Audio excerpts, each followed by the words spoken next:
This video is brought to you by Manscaped. I am very excited because I have been a fan of Manscaped products for a while, and they just hooked me up with their brand new 4th generation trimmer, the all new Lawnmower 4.0, as part of their Perfect Package grooming set. It's cordless and waterproof, which is huge because it means that you can trim in the shower. But even more important, it has this skin saver technology up here, which if you're using this where it's designed to be used, you want something called skin saver technology.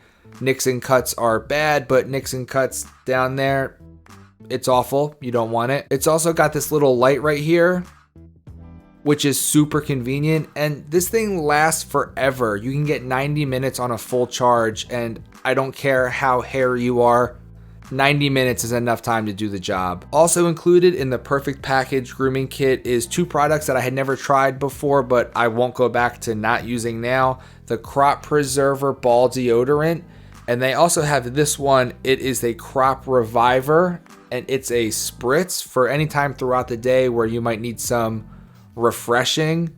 You know, you put on the ball deodorant after your shower for all day protection, but sometimes you don't want just a little extra freshen up. Plus, if you order right now, Manscaped is throwing in 2 free gifts for you: the Shed travel bag and the anti-chafing boxer briefs. Join more than 2 million men worldwide who rely on Manscaped for all their grooming needs. Go to manscaped.com and use the coupon code LET'SGO20 to take 20% off the all new Perfect Package grooming set. Plus, get 2 free gifts.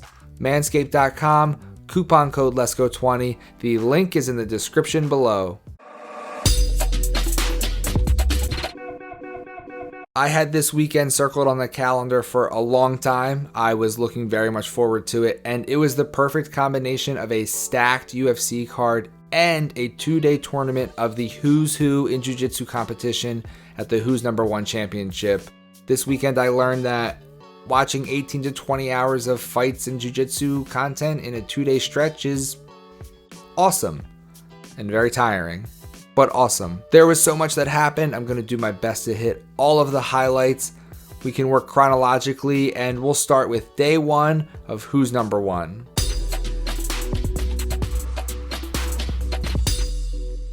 We had 5 divisions for this tournament. Men's 155, which is my division, so I feel connected to it, despite the fact that I wouldn't last more than 2 minutes in a competition match against any of these guys. But we also had women's 115, which is one of my favorite divisions, men's 185, women's heavyweight, and men's heavyweight. The stream had some issues, mainly with the sound, but I watch mostly on mute since the commentary can be a little lacking.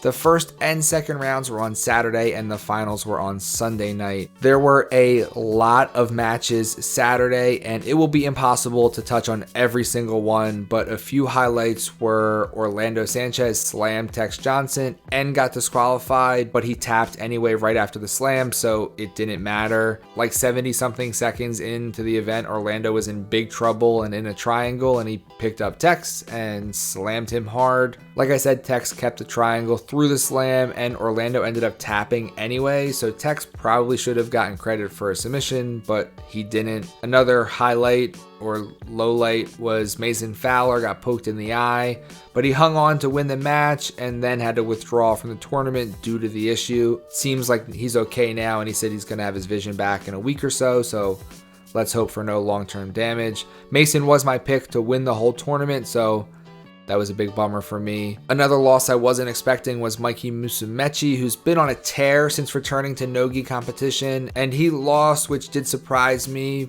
but I mean, he had to lose at some point. He wasn't going to go undefeated in no-gi forever. And a big day 1 highlight for me was Grace Gundrum absolutely dominated a very good Danielle Kelly. Danielle Kelly beats almost everyone else in the world, in my humble opinion, but Grace Gundrum was just all over her. There were also a few day 1 surprises. Amanda Levy eliminated Gabby Garcia and had a real party on her back, celebrating the fact that she was about to win. We had another huge upset day 1 when Jacob Couch finished Alberto Jimenez with a heel hook.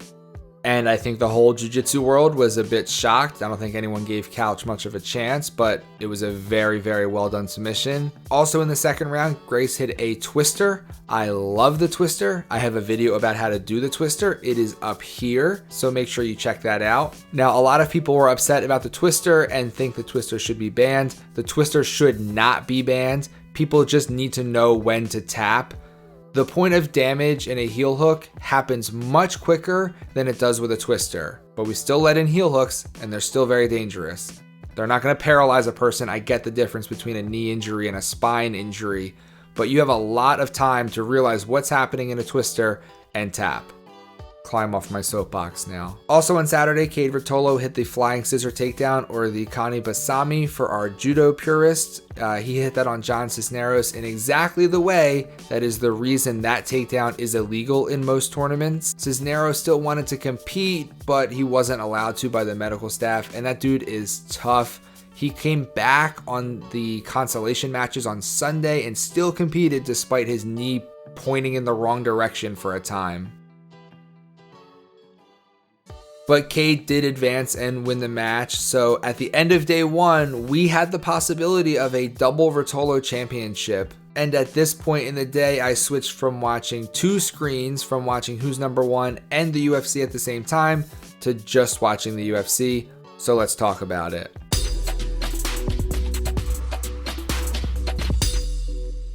First of all, Dan Hooker and Nasrat Haqparast, which I'm sure I said that name wrong, they deserve a lot of credit for even making this fight happen. They both had visa issues and they both arrived to Vegas like 12 hours before the weigh-ins, and they both made weight and they had a great fight. It was just Hooker had a better fight. This was a big bounce back win for Hooker after dropping 2 in a row, most recently getting knocked out by Michael Chandler. Hooker's back-to-back losses were to Poirier and Chandler, so there's no shame in those losses, but no matter who you lose to, you don't want 3 losses in a row, so this was a good win for Hooker. Also on the prelims, we saw what we thought at the time was the round of the year between Marlon Moraes and Merab. I'm not going to try to pronounce your last name, I'm sorry, because people will yell at me on the internet. Moraes dropped Merab, and it looked like the fight might get stopped, but Merab weathered the storm, and he ended the round on top, dropping heavy shots on Moraes, and then eventually Merab pounded Moraes out in the next round.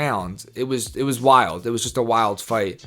Merab announced himself as a new contender, and he did so in a big way. When I made my predictions for this fight card on Instagram, I said that Nick Diaz did not seem like he was very interested in fighting this week. He seemed to me to be basically showing up for a paycheck. I have often said, and I know that I'm in the minority, and you can smash that dislike button, but I do not get the appeal of Nick Diaz, at least at this time in the world. Yes, in the early 2000s, he was very dominant and he was a very great fighter, but it has been 10 years since he won an MMA fight. Yet for some reason, everyone still likes to act like the only reason Nick Diaz isn't the UFC welterweight champion is because he just doesn't want to be. Almost like he just doesn't feel like fighting and coming in and taking the belt. The Diaz brothers have always said constantly that they're not going to fight because they aren't getting paid enough. And the Diaz brothers are not team let's improve fighter pay. They are team we think we deserve more money than anyone else on the roster. I can't deny it. They both are big draws, and every time you look at the countdown numbers for YouTube, the views on a countdown episode, every segment from a fight card they're fighting on will have less than half the views of their segment. People watch them. I get it. I understand why they think they deserve more money. But Nick even said in the lead up to this fight that he should be fighting Usman, and there were actually people agreeing with him. I just don't get why, after 10 years of not having a win, people still act like it's early 2000s and Nick Diaz is the greatest thing walking. You can let me know in the comments why you think I'm wrong. Anyway, his fight with Robbie Lawler. Nick came out with this sort of weird jump spinny kick thing, which was fun, and it didn't land, and Lawler quickly pressured him. For a minute, it seemed to me like I was right, and Nick didn't want to be fighting at all. He almost seemed like an unwilling participant, but as the fight went on, Nick loosened up and both guys were landing shots. They were against the cage trading combinations, and Lawler was winning though, in my humble opinion.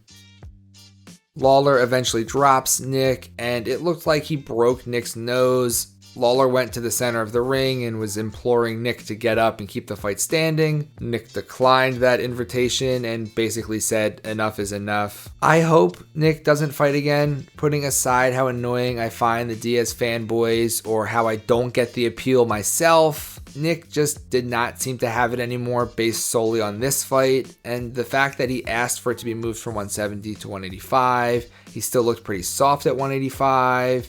He looked like he was punching underwater at times. I just don't want to see it again. I never want to see a guy who has no chance to be a champion again and has already made their money keep taking damage just for the sake of fighting. Valentina Shevchenko is so good it's almost scary. Her fight against Lauren Murphy went basically the way most people thought that it would. Valentina was doing essentially whatever she wanted to Murphy. Valentina throws everything so clean, so smooth, nothing is wasted, and she mixes her striking and her grappling so well. She hit multiple takedowns and eventually pounded Lauren out for the win. I don't think there's anyone there for Valentina in her division anymore. Valentina is the perfect example of why additional divisions are important, since 115 is too light for her and 135 is too big. She had problems there. But Valentina immediately said that she wants the trilogy fight versus Amanda Nunes. Amanda has 2 wins over her already, and again, 135 is a division that might be too big for Valentina. But with no one left at 125, sign me up for Nunes versus Shevchenko 3. It's not like there's a lot of competition for Amanda Nunes either. A potential third fight would not only be champ versus champ, but it would be top 5 pound for pound versus top 5 pound for pound. Yeah, I said it. Volkanovski versus Ortega was an instant classic. It was potential fight of the year. I might just call it now. It was fight of the year. It was intense.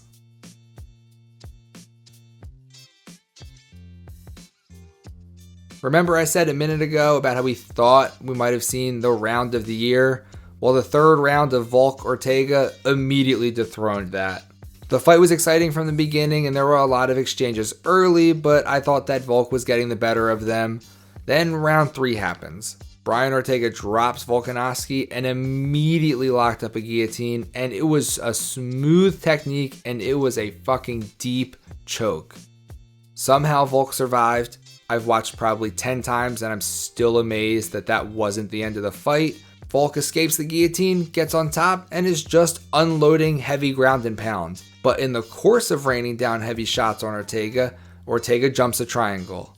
T-City has a triangle, and once again, I'm sure the fight is about to be finished, but nope. Volkanovski just said no, and he survives again.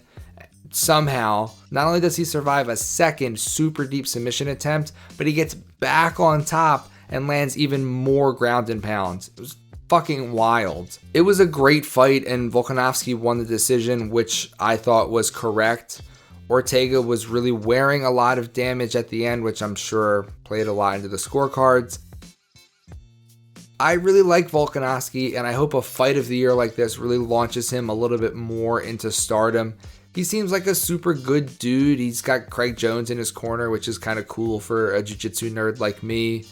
Volkanovski should be a star. He's a lot of fun to watch, and he's really, really good. And with that, a fucking stacked card came to a close. And at this point, we're still only halfway through the weekend.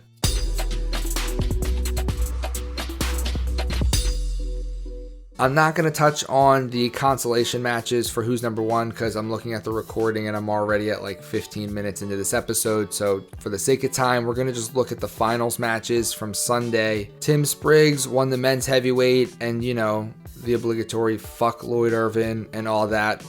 All I will say is that this was a big upset and Kynan was my pick to win the whole thing once Mason was ruled out from the eye poke. Tim Spriggs was your winner. Fuck Lloyd Irvin. moving right along. Kendall Rusing versus Rafaela Guidas was the final for the women's heavyweight, and the match was very exciting. There was lots of submission attempts. They each had their chances. Kendall was working for a body lock pass, but Guidas actually caught a guillotine and got the tap. It was a fun match. It was a nice win for Guidas. The first Ruotolo opportunity for a win was Tai versus Micah Galvo. There wasn't a ton of action to start the match, lots of hand fighting. I saw more than one comment on social media that said it was the worst match ever. I wouldn't go so far. There was not a lot of action, but Tai was awarded the win and he took home the middleweight title.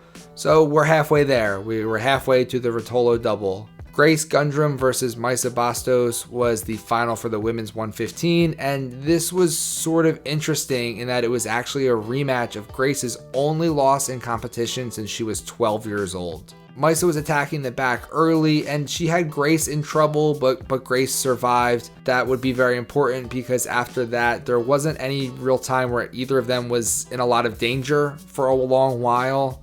There was lots of passing pressure from Grace, but Maisa's guard was really, really good because she is really, really good. However, at this point, I started to become aware that if a match isn't super exciting, a 30-minute time limit can be a little rough. Eventually, Maisa got the sweep and was working for a choke, which she didn't finish, but it was enough for her to get the win. Both of them are very, very good. Maisa was just a little better on the night. But to end the night, we had the chance for the Ruotolo double dip with Cade taking on Gabriel Sousa. It was a very aggressive match to start. It was heavy hand fighting, big takedown attempts, and they went crashing into the table at one point. Sousa made a small mistake and Cade caught a Darce, and he's the men's 155-pound champ. And this was definitely the more exciting of the Ruotolo's matches, and it was a very, very exciting match, especially considering the Grace Gundrum match before it wasn't that thrilling. But it was a great match to end one of the best weekends you can get as a jiu-jitsu and fight fan. We had huge upsets, amazing slugfest, rare submissions, a fight of the year, a completely dominant champion, and some of the best grapplers in the world. I'll take it. I would actually like to see it again. What was your favorite part of an epic 2 days? Please let me know down in the comments. I hope you enjoyed this video. If you did, please smash that thumbs up button. Why not subscribe to the channel while you're down there? There's more right here that you should watch next. And if you want some exclusive bonus content, that link is below as well. Thanks again, and I'll see you in the next video.